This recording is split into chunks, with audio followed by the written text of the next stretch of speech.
शक्तिं च तत्पुत्रपराशरं च व्यासं सुतं गौडपदं महान्तं गोविन्दयोगीन्द्रमथाश शिष्यं श्रीशङ्कराचार्यमथाश पद्मपादं दष्टामलकं च शिष्यं कम्रोटकं वार्तिककार्मण्यादस्मद्गुरुं सन्ततमानतस्मिन् श्रुते स्मृते पुराणानामालयं करुणालयं नमामि भगवत्पादं शङ्करं लोकशङ्करं शङ्करं शङ्कराचार्यं केशवं बादरायणं सूत्रभाष्यकृतो वन्दे भगवन्तो पुनः पुनः ईश्वरो गुरुरात्मते मूर्तिभेदविभागिने ब्रह्मवद्व्याप्तदेहाय दक्षिणामूर्तये नमः दक्षिणामूर्तये नमः।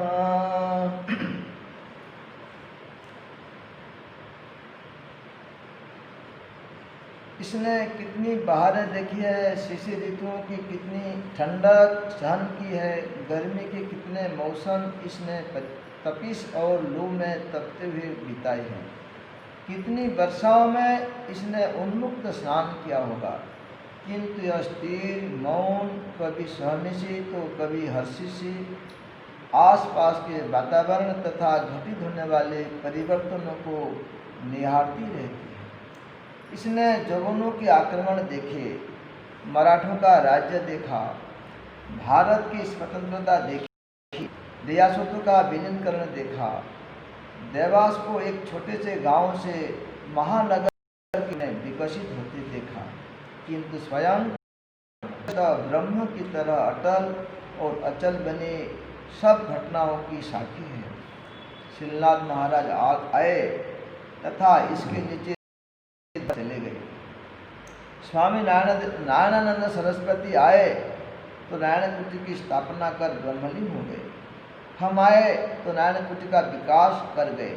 इसी के नीचे रजब अली खान ने राग रागिनियों की रंगिनियाँ बिखेरी, कुमार गंधर्व ने संगीत के सुर छेड़े, किंतु माता की टेकड़ी अडोल, निष्प्रह, अप्रभावित, यह सब परिवर्तन देखे जा रहे हैं। और यही टेकड़ी भारत की हृदय स्थली है। मेरु पृष्ठ पर अंकित भारत रूपी यंत्र का केंद्र बिंदु है, जहाँ से सूक्ष्म आध्यात्मिक रश्मियाँ भारत भर में प्रसारित होती है। यह भगवती की सिद्ध पीठ है। एक बार मैं टेकड़ी पर जा रहा तो माँ चामुंडा की आवाज़, तूने मेरे चरण में शरण ग्रहण की है तो मैं भी तेरी अंगुली कर। मालवा में अदृश्य सिद्ध महापुरुषों का वास है ही, जो मालवा को केंद्र बनाकर भारत भर में ही नहीं सारे संसार में भ्रमण करते हैं, साधकों की सहायता एवं मार्गदर्शन। तो बड़े महाराज जी टेकड़ी को लेकर ब्रह्म बात करते हैं। जैसे ब्रह्मा इस जगत का निर्माता भी है और साक्षी है दृष्टा भाव में। तो ये टेकड़ी दृष्टा भाव में रह करके जगत में जो घटित होने वाली परिवर्तन को देखती रही है। उस समय देवास कितने छोटे से गांव होगा, छोटे से गांव से आज नगर के रूप में विकसित है। उसके की टेकड़ी है और जवानों का आक्रमण भी इसने देखा है, मराठों का राज्य भी देखा है और भारत की स्वतंत्रता भी देखी। सब बातें बताते बताते कह दिए, किंतु स्वयं कुटस्थ ब्रह्म की तरह अटल। कुटस्थ अर्थात जो अपने शरीर के अंदर कुटस्थ आत्म तत्व है, जिसको ब्रह्म तत्व भी कहते हैं, ऐसा छिप कर कुटस्थ अर्थात अंदर में बसे हुए ब्रह्म की तरह अटल है और अचल बनी सब घटनाओं की ये साथी है देवास की टेकड़ी। श्रीनाथ महाराज जी आए, हाँ अपने धुनी रमाकर चले गए। टेकड़ी ने ये भी कहा है और देवास आश्रम में पहले रहते थे स्वामी नारायणानंद सरस्वती, जिनके नाम से नारायणपति कहा जाता है। देखो बड़े महाराज जी ये मान्यता है, उन्होंने आश्रम का विकास किए लेकिन अपने नाम नहीं रखा। जिनके नाम पर वो कुटी थी, जिनके नाम था स्वामी नारायणानंद, उन्होंने वो कुटी बनाए थे, उस कुटी को उन्होंने उनके नाम से और उनका विकास किए। देवास का जो आश्रम इतना बड़ा है, छोटी सी कुटी से लेकर के बड़ा।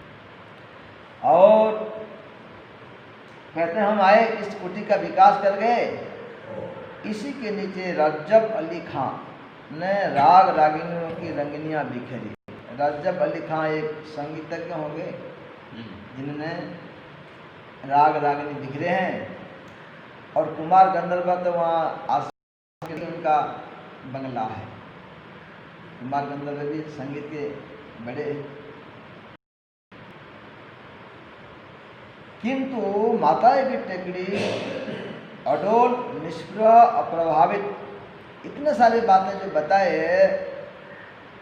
ये सब टेकड़ी ने देखा है, उनकी साखी है, किंतु वो स्थिर है। ये सब आ रहे हैं, जा रहे हैं, परिवर्तन हो रहा है, लेकिन टेकड़ी स्थिर है, उसमें कोई परिवर्तन नहीं। और आगे क्या कहते हैं, ये टेकड़ी भारत की हृदय स्थली है। ये जो हमारे भारतवर्ष है, इसकी मध्यस्थ हृदय स्थली, हृदय एक देवास की टेकड़ी है। मेरु तो भारत रूपी श्री यंत्र का केंद्र बिंदु है। तो ये जो मेरु पृष्ठ है, देवास को कह रहे हैं भारत रूपी श्री यंत्र का केंद्र बिंदु है, मध्य स्थल है,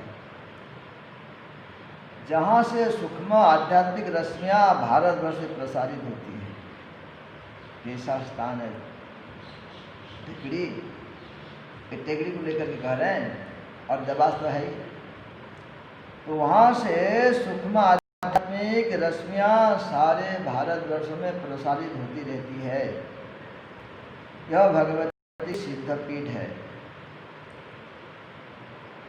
और एक बार मैं जा रहा था, तो मैं जा रहा था तो माँ चामुंडा की आवाज़ सुनाई दी। देखो जिनका हृदय इतने साफ है ना, जिनका हृदय इतने निर्मल है, वो देवता की आवाज़ को सुन सकते हैं और उनकी अंदर की आवाज़ भी सुन सकते हैं। बड़े महाराज जी अर्थात परम गुरुदेव विश्वनाथ महाराज जी एक बार टेकड़ी पर जा रहे थे, तो उनको आवाज़ सुनाई दी। माता जी ने कहा, तूने मेरे चरण में शरण ग्रहण की है, तो मैं भी तेरी उंगली कभी नहीं छूऊंगी। तो ये भी बड़े गुरु महाराज जी इतने समर्पित थे। और वहाँ माता जी के प्रति कैसे भाव होगा। तो माता जी कह रही है, तूने मेरे शरण ग्रहण की है ना, मैं भी तेरी उंगली नहीं छूऊंगी। अर्थात एक माता, जन्मदात्री माता से बढ़कर जगत माता, वो कह रही है, मैं तेरी उंगली नहीं छूऊंगी। जब माँ के प्रति माँ बच्चा के उंगली पकड़ी है, तो बच्चा का भी भटकने का कोई डर नहीं, गिरने का कोई डर नहीं। अर्थात बड़े महाराज जी अपने आप को इतने समर्पित माता जी के चरणों में कि माता जी ने कह दिया कि अब तेरे गुरु ने, और माता जी ने हाथ पकड़ लिया, उंगली पकड़ लिया, तो बेटा तो पार है ही भाई। और मालवा में महापुरुषों का वास तो है ही। और वहाँ से वो जो महापुरुष हैं सारे भारत भर में घूमते रहते हैं, और जो साधनरत हैं, जो भी साधक हैं, उनको सहायता करते हैं, मार्ग देते हैं। और यहाँ गुरु महाराज जी प्रश्न, जिस प्रकार टेकड़ी के आसपास परिवर्तन होते रहते हैं, टेकड़ी स्थिर बनी देखती रहती है, उसी प्रकार आत्मा के आसपास शरीर में भी कई परिवर्तन होते रहते हैं, किंतु आत्मा सदैव ही अपरिवर्तनीय एवं स्थिर बना रहता है। शरीर कभी बच्चा, युवा, वृद्ध होता है, कभी रोगी तो कभी निरोगी, कभी जागता है तो कभी भूखा या कभी प्यासा, कभी पवित्र कभी अपवित्र। क्या यह टेकड़ी तथा आत्मा में समानता नहीं? तो गुरु महाराज जी की हर प्रश्न में अध्यात्म की बात है। टेकड़ी को माध्यम न करके जैसे बड़े महाराज ने इतने बातें कहे, तो गुरु महाराज जी अब शरीर में आ जाते हैं। गुरु महाराज जी शरीर में आ जाते हैं और प्रश्न करते हैं कि महाराज, जैसे टेकड़ी के आसपास जितना परिवर्तन होता है, टेकड़ी स्थिर है और उसको देखती रहती है, उसी तरह जो आत्मा है, शरीर के अंदर जो आत्मा है, आत्मा के आसपास शरीर में, भाई शरीर के अंदर आत्मा तत्व है, जिसके कारण ये शरीर है, तो ये शरीर में कितने परिवर्तन होता है? परिवर्तन होता है। हम भी एक दिन छोटा सा बच्चा थे, जवान हो गए, अब बूढ़े हो गए। उसी तरह ये जो शरीर में परिवर्तन हो रहा है, आत्मा तत्व स्थिर है। शरीर परिवर्तनशील है, आत्मा तत्व स्थिर है। कभी बच्चा, कभी युवा, वृद्धा है, कभी रोगी हो जाता, कभी स्वस्थ भी हो जाता है, कभी भूखा प्यासा, ये सब बातें। तो क्या यह टेकड़ी तथा आत्मा में समानता नहीं? यदि हम देखेंगे, जिस तरह टेकड़ी स्थिर है, आसपास परिवर्तन हो रहा है, टेकड़ी में कोई फर्क नहीं है, उसी तरह इस शरीर के अंदर आत्मा तत्व स्थिर है और शरीर में परिवर्तन घटित हो रहा है, तो आत्मा और टेकड़ी में क्या समानता नहीं है? महाराज श्री कहते हैं इस अर्थ में तो समानता है, किंतु टेकड़ी जड़ दृष्टा है, जबकि आत्मा चेतन दृष्टा। टेकड़ी केवल दृष्टा है, जबकि आत्मा से चित्त तथा इंद्रियों पर शक्ति भी प्रतिबिंबित होती है। अब बड़े महाराज जी का जो उत्तर है वो आत्मा के चेतन तत्व को लेकर और कितने बातें बता दी।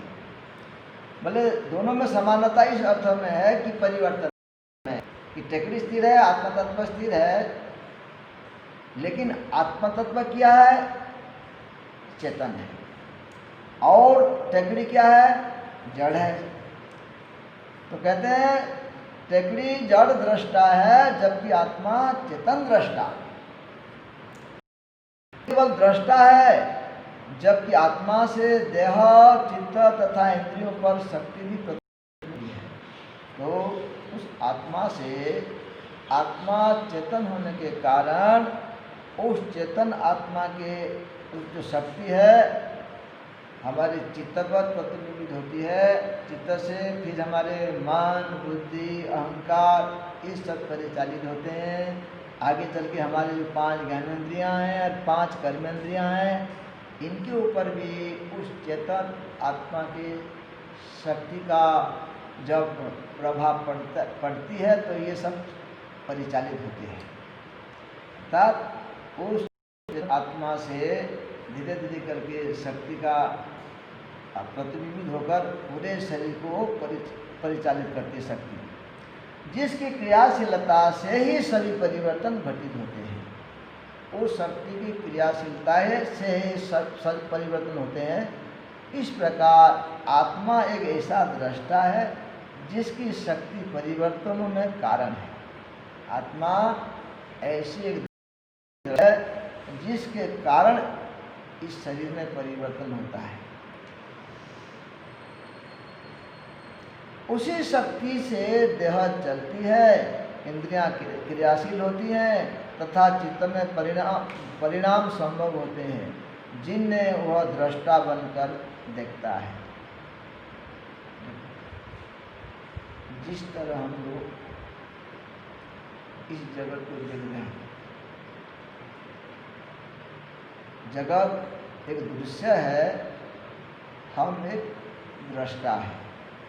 ये भौतिक रूप से है, ये स्थूल रूप से जगत दृश्य है, हम दृष्टा भी हम जगत को देख रहे हैं। आप जरा नीचे उतर जाएंगे, जो आत्मा दृष्टा है, शरीर दृश्य है।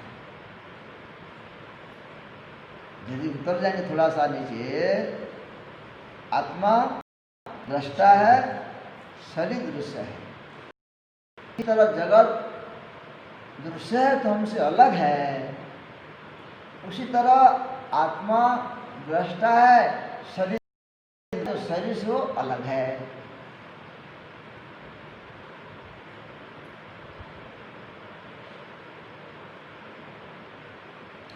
उसी की शक्ति से देह चलती है, इंद्रियां क्रियाशील होती है तथा चित्त में परिणाम संभव होते हैं, दृष्टा बनकर देखता है। जब शक्ति आत्मा में लौट जाती है तो परिवर्तन होने भी बंद हो जाते हैं। वो इतने बड़ा ये शरीर है, उस चेतन आत्मा की शक्ति से एक शक्तिशाली है। जड़ शरीर चेतन बन, जब ये शरीर फिर लौट जाती आत्मा में स्थिर हो जाती है तो शरीर में परिवर्तन होना बंद हो जाता है। अर्थात हम कहते भैया ये अब गया। फिर आगे कर सकते हैं, जिस प्रकार टेकड़ी पर हम घूमने जाते हैं, क्या उसी प्रकार आत्मा पर भी चढ़ा जा सकता है? कितना सटीक प्रश्न है महाराज जी का कि गुरु महाराज हम टेकड़ी पर घूमने चले जाते हैं, ऊपर चढ़ जाते हैं, तो यदि हम टेकड़ी को आत्मा के साथ यहाँ तुलना कर रहे हैं तो जिस तरह हम टेकड़ी में चढ़ जाते हैं इस तरह आत्मा में चढ़ सकते हैं, चढ़ा जा सकता है? महाराज हाँ, आत्मा पर चढ़ने को ही साधन कहा जाता है। क्या कहते हैं? आत्मा पर चढ़ने को ही साधन कहा जाता है।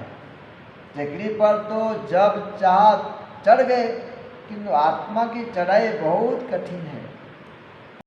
पर शत्रुओं से लड़ना पड़ता है, कदम कदम पर कांटे पत्थर तथा फिसलन है, हर क्षण कई प्रकार के प्रलोभन तथा अवरोध हैं, कोई हिम्मत वाला ही पहुंच पाता है।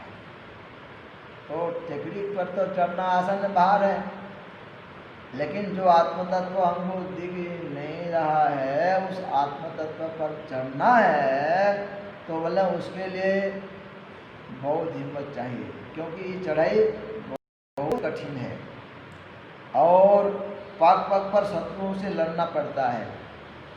यहाँ पग पर शत्रुओं से कौन सा शत्रु है? आप टेकड़ी के तो बात नहीं है, आत्म तत्व की बात है, अंदर है, तो अंदर शत्रुओं से लड़ना है वो। तो अंदर शत्रु क्या है? काम, क्रोध, लोभ है, राग है, द्वेष है, ईर्ष्या है, मोह है। भाई इनसे लड़ना है, बात करना है। अब लड़ते लड़ते हम फिसल भी जाते हैं, गिर पड़ते हैं, फिर उठते हैं, फिर इस तरह करके ये अंदर की लड़ाई एक साधक, सच्चे साधक जान सकता है कि वास्तव में लड़ाई क्या है, ये शत्रु कौन है। शत्रु सामने नहीं है, उनके साथ युद्ध करना है, बहुत कठिन काम है। शत्रु दिख नहीं रहा है, लेकिन हमको वार कर रहा है, अपने को पता लगता है। तो हर क्षण कई प्रकार के प्रलोभन तथा अवरोध भी है। हर क्षण हम चल रहे हैं, प्रलोभन भी आ जाता है, लोभ में भी आ जाते हैं, हमारे रास्ते में रुकावट आ जाता है। यदि हम इस सब से सावधान होकर हर क्षण, जिसको कहते हैं फूंक फूंक कर पैर रखना, तब कहीं आगे चल करके उस आत्मा रूपी टकरी पर पहुंच पाएंगे। आगे का केवल प्रश्न पढ़ लेते हैं। आत्मा की चैतन्य शक्ति से ही मन, इंद्रियां तथा देह परिचालित है, तो उसी शक्ति से आत्मा रूपी टकरी पर भी चला सकता है। फिर तो कोई कठिनाई नहीं होना चाहिए। ये प्रश्न है। अब महाराज का प्रश्न भी सटीक है। भाई हम आत्मा की शक्ति से ही ये शरीर परिचालित है, मन, इंद्रियां, ये सब, तो उस शक्ति से ही तो हमको टकरी पर चढ़ना है, तो हमको कोई कठिनाई नहीं होना चाहिए। महाराज जी कहते हैं होनी तो नहीं चाहिए, पर बहुत कठिनाई होती है। जीवत्व भाव सबसे बड़ी बाधा है। ये जीवत्व क्या है, जीव भाव क्या है, अपन इसका कल भी पढ़ के चर्चा करेंगे। श्री विष्णु देवं ब्रह्मानंदं ब्रह्मस्वरूपं नीलवर्णं श्री गुरुदेवं ओम नमो विष्णुदेवं ओम नमो विष्णुदेवं ओम नमो विष्णुदेवं श्री विष्णुदेवं ब्रह्मानंदं ब्रह्मस्वरूपं नीलवर्णं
ओम शांति शांति शांति। सद्गुरुनाथ महाराज की जय। अवधूत चिंतन श्री